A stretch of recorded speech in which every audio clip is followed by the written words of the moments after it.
What's up guys, welcome to Ben ISO Guy. What I have for you today in this video is I'm going to be showing you all the jailbreak hacks that I have ever since I jailbroke my iPhone. And you guys saw my last video, I talked about whether you should jailbreak or not, and I did recommend that you guys at least try it once. I am going to show you some of the hacks that I found that I thought are pretty cool that might get you guys encouraged into the jailbreaking community. So let's get started. Yeah, so what you have here is Activator, which it basically lets you set the home button to allow it to do certain things depending on how many times you push it. Barrel is basically lets you change the animations when you're scrolling on your springboard. So for example, if I scroll to the right here, you can see that I have currently on curl roll away, and as you can see, they just curl up together and then they're rolling as I swipe on the home screen. So let's go back to our settings here, and you can set it to different ones here, or you can keep it at no effects.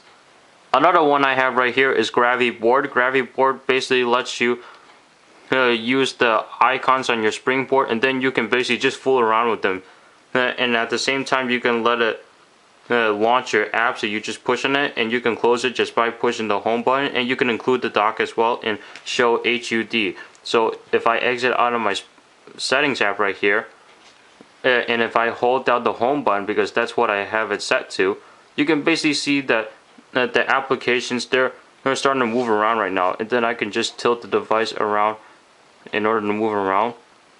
Let me put it on the smaller home screen right here for a better example. So it's basically, so you can see that I can basically fool around right here, and I could just take an application, then just flick it around. There you go. And you can include a dock as well. That's optional. I'll explain why that's rolling in just a minute. So let's go back to our settings here. And as you can tell, I do have the home screen wallpaper, as well as if I double tap, I have my multitasking bar right here. So let's go back into settings. And I have Infinity Dock, which basically lets you add more applications to your dock instead of just being limited to 4.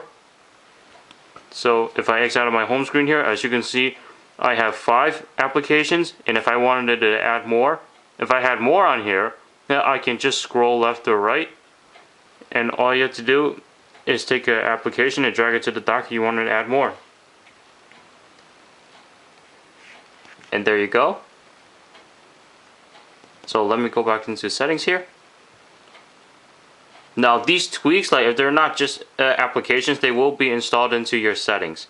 LockInfo, it basically just shows you different notifications that pop up in your lock screen. So for example, if I lock my device and then I turn it on again, you can see that I have all these different settings here. So I have calendar, favorites, mail, notifications, phone messages.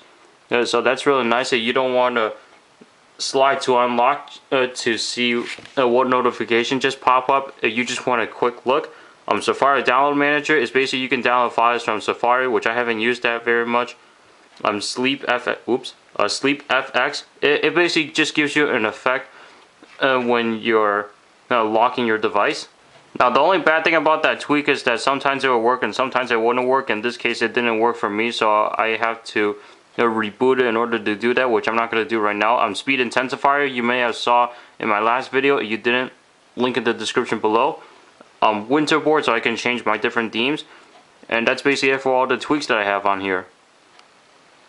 Oh, another tweak I have is the SB settings. So if you guys saw earlier, oops, if I slide down, I get my different toggle settings here. So I can enable Bluetooth, control my brightness, turn on Wi-Fi, turn it off, keep awake, turn it on, turn it off, and then I have more, refresh, dock, respring, as well as the power. So that way I can just power it off, lock it, reboot, put it in safe mode instead of having to use the button itself on here. So thanks for watching. If you guys like this video, make sure you click on that like button down below, as well as subscribe for more videos like this.